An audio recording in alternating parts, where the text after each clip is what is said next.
चलिए आगे बढ़ते हैं। बाड़मेर से बड़ी खबर है। धोरी मन्ना को बालोतरा में शामिल करने पर विरोध हो रहा है। गुड़ा मालिनी को भी बालोतरा में शामिल करने का विरोध है और विरोध में पूर्व मंत्री हेमाराम चौधरी का धरना जारी है।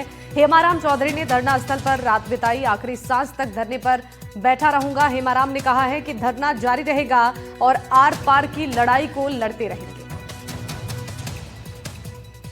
हेमाराम चौधरी ने ठंड में रात गुजारी है और लगातार धरने को लेकर उन्होंने चेतावनी दी है कि मांगे जब तक नहीं मानी जाएंगी ये धरना चलता रहेगा।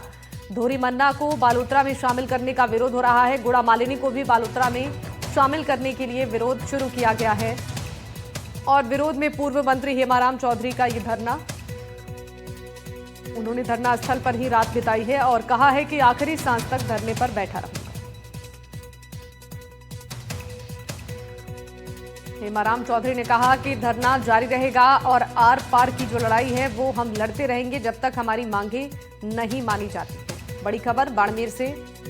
हेमाराम चौधरी ने धरना स्थल पर रात बिताई है। ठंड में रात गुजारते हुए उन्होंने कहा कि धरना जारी रहेगा, आर पार की लड़ाई चलती रहेगी जब तक मांगे नहीं मानी जाएंगी। गुड़ा मालिनी को भी बालोतरा में शामिल करने का विरोध शुरू किया गया है। धोरी मन्ना को भी शामिल करने का विरोध हो रहा है। हेमाराम चौधरी ने धरना स्थल पर रात गुजारी और कहा कि ये आर पार की लड़ाई चलती रहेगी। भूपेश इस खबर पर जानकारी देंगे। भूपेश बताइए, किस तरीके से विरोध जो है हेमाराम चौधरी कर रही हैं, क्या लोगों का सहयोग मिल रहा है इस विरोध में?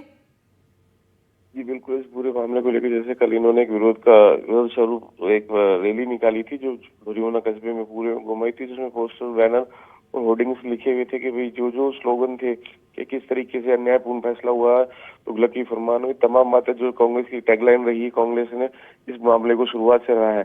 इस मामले को लेकर फिलहाल अभी तीसरा दिन कहा जा सकता है जिसका, लेकिन अभी तक किसी भी तरह की कोई वार्ता, कोई चीज नहीं हुई है जिससे ये धरना समाप्ति की ओर जाए या धरना खत्म किया जा सके। लेकिन हेमाराम चौधरी का साफ तौर पर कहना है इस पूरे धरने में मेरी कहीं पे भी उम्र आड़ी नहीं आएगी।